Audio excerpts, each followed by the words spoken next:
Welcome to the Land Your Bet Sports Betting Show. Nice slate here in the NBA on Friday to end the work week with you guys. I've got 8 player prop projections, some strong leans, a couple bets I already put in. Not going to waste any more time. That all sounds good to you. Go ahead and give that video a like. Let's jump right into it. Quick reminder for everybody, these are the strong leans and plays that I have for you guys, but not the official bets I'm making. If you don't want to miss a single play that I'm actually making this whole season, make sure you check out the link in the description of the video at wap.com. Gets you the VIP Discord access. And if you do want, you can get the season pass here for the NBA 40% off. If you want to go ahead and skip that monthly price. We are up just a unit right now. Had a really nice hot start to the season, cooled off a little bit, and then right back to our winning ways over the last couple of days. But let's get a look at the first play I'm looking at here. It's Luka Donic points. It's obvious. He's playing the Suns. Let's not overcomplicate this. It's a very high number at 31.5. He's beat it in his last 7 versus Booker where he actually played. So he went over in 7 in a row, 33 plus in all 7 of those games. This is the Booker rivalry. This is a team that he hates and a player that I genuinely think they dislike each other.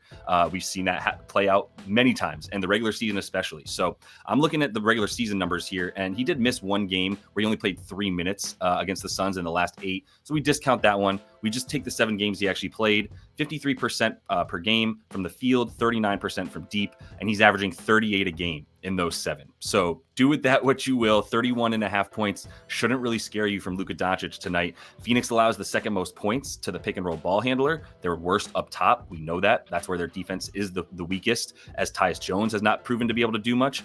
But he will be guarded by Royce O'Neal, not Tyus Jones. So how has he done versus Royce O'Neal?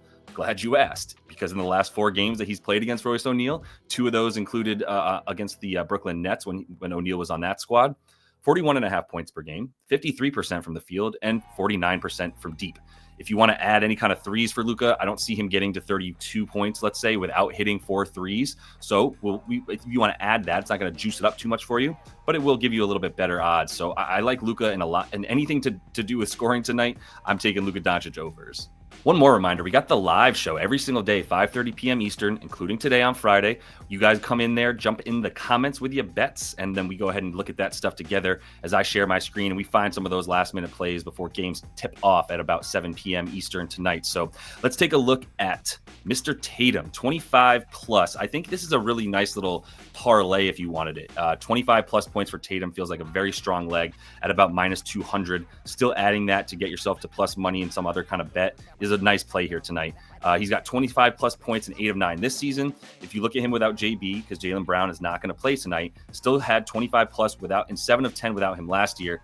And this is a different Tatum this year, man. This year he is coming out as a killer. It's very obvious that he's taking it to heart, that people have been, I don't know, not at least questioning how good of a superstar Jayson Tatum is, whether he's in that upper echelon with guys like AD, for example. But either way, like, it's a good matchup against Brooklyn for him. They allow a ton driving to the paint. They allow a ton in the paint in general, and that should continue to open up his 3-point shooting. And that's what I love about Tatum this year is, although he's still bombing threes and shooting them at a really nice percentage this year, he is getting to the rim. He is getting to the free throw line. He's adding that element even more to his game. He's always had it, but this year he's emphasizing it a lot more, I should say. So like him to get at least 25 plus, maybe pairing him with Luka 30 plus is a nice look for you guys. We mentioned Luka and we mentioned Tatum, but maybe we should be talking about the NBA's leading scorer here in Anthony Davis at 32.6 points per game. Love this spot for him as well. I think he's in line for a massive monster game again on the points. He's going up against this Philly team who is terrible. I say terrible blanket statement. I also know that they're terrible specifically on defense.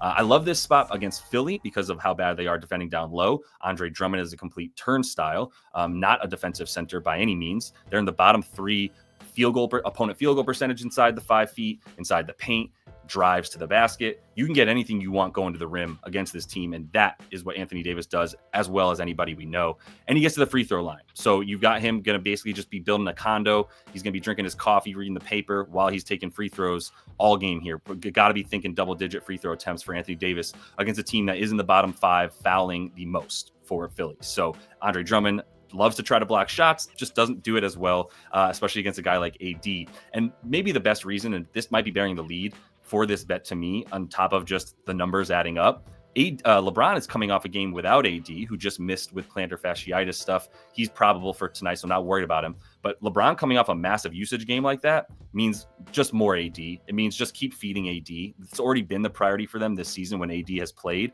And now that you've got a somewhat tired LeBron James in this one, I think you've got to back AD to be taking the bulk of the points and get a ton of those that he should be able to make. So love AD points tonight. I think a 30-plus little ladder is worth it for the leading scorer in the league. Washington and Memphis, I think, is going to be a fun game. And if you're getting into a track meet with two very fast-paced teams, both in the top 5, and no Ja Morant, which might slow down the Grizzlies a bit, but either way, this is like summer league vibes, to be honest. We've got Bilal Coulibaly coming in against this team, and I love his over on the points because they can't stop what he tries to do, right? He's an athlete that can also shoot the spot up. He likes to get out into transition, and he attacks the rim and gets to the free throw line. As a result, the Memphis Grizzlies here, second worst limiting spot up shooters, and they have the 5th worst transition defense. They also have the 10th worst opponent free throw attempt rate. So other teams are getting to the free throw line as they drive to the rim, which is all available because they don't have Jonas Valanciunas anymore. He's on the Wizards. He's also not helping the down low D.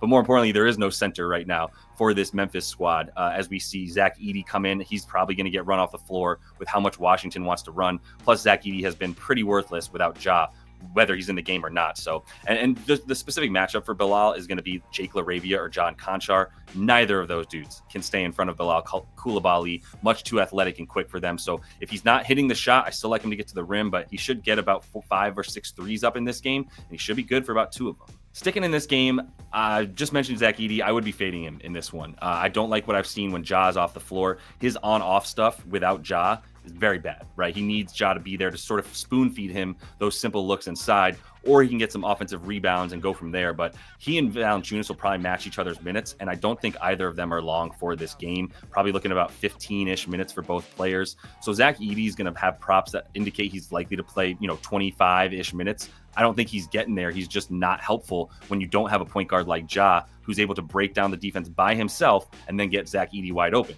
I love Scottie Pippen Jr. He's just not the same offensive player that Ja is, obviously. You look at what happened after Ja left in the last game. They just took him out. They didn't really have anything more use for him at that point. So he played 2 minutes and then didn't play most of the fourth quarter, didn't put up a single stat. Not sure if I'm ready to fade him yet. I need those props up, but I think about 18.5 PR, 19.5 PR, that's a decent fade for Zach Edey. The man to back on that team is Scottie Pippen Jr. Has looked awesome every time he's played without Ja Morant.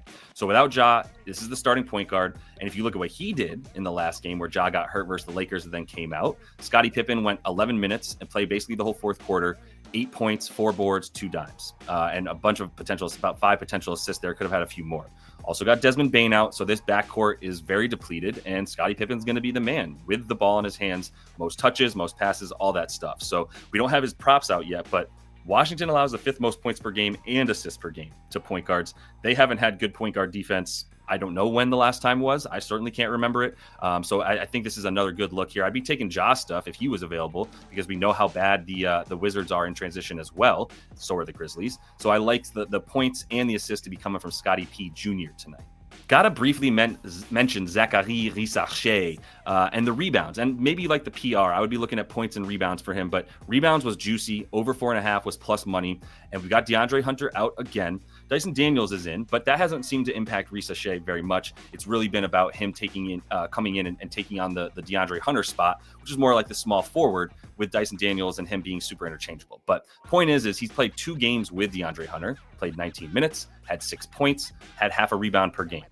In 7 games without him, he's up to 29 minutes, and that has trended upwards, leading to last game where he played 37 and had easily his best game of his career against the New York Knicks in the young season, had 33 points in that game alongside 7 rebounds. So now he's at a spot where he's got about 4.5 boards as his prop, 13.5 points as well. And I think both of those are good overs if you want to combine them. He's going to continue to be involved in the offense, and he's going to continue to get minutes. And when he's played at least 27 minutes this season, which has happened 5 times, all 4 of them without DeAndre Hunter, he's gone over in 4 of 5. So I love this spot for him in this situation against a Detroit team that is not good on defense. I mean, they're not bad on defense. They're much worse on offense, but especially to a position like the small forward and wings, they're not defending very well at all. Jalen Duren is out as well, so that should mean more rebounds galore for everybody, including Rissachet in this one. Looking at a fade here for Jaylen Green because he's going up against OKC.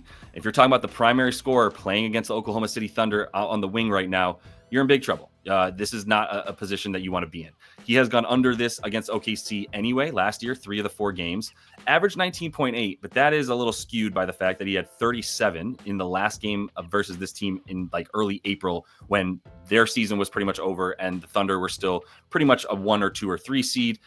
SGA didn't even play in that game. The other 3 games, we're talking 11 points, 15 points, 16 points for Jaylen Green. And once again, OKC wasn't even as good on defense last year as they are this year, which is beyond amazing right now. They're the number 1 defense in the league, also number 1 versus the pick and roll ball handler, and the primary scorer, if you want to consider Jaylen Green that, which he is considered that, and the number 1 defense above the break, limiting those threes. They force everything into the corners, so maybe a couple other guys will be able to be the beneficiary of some passes that are going to have to be made from guys like Jaylen Green and even Fred VanVleet, but definitely don't love the 20.5 for him. I think this should be at about 18.5, so I'm happy to go under on it. One more reminder, outlier.bet. Make sure you do check out the description of the video. Got a link to the 7-day free trial if you want to check out the best resource for the sports betting EV bets and everything else that you might want to make. This is the best tool for it. So make sure you check it out. You can get 1 week free. See if it helps you as much as it's helped me and everybody that's in the free Discord as well. So check that out. I will be back here for the live show, 5:30 p.m. Eastern today. So hope to see you all there. Bring your bets and get in those comments, and we'll get after it. And until I see you then, happy betting.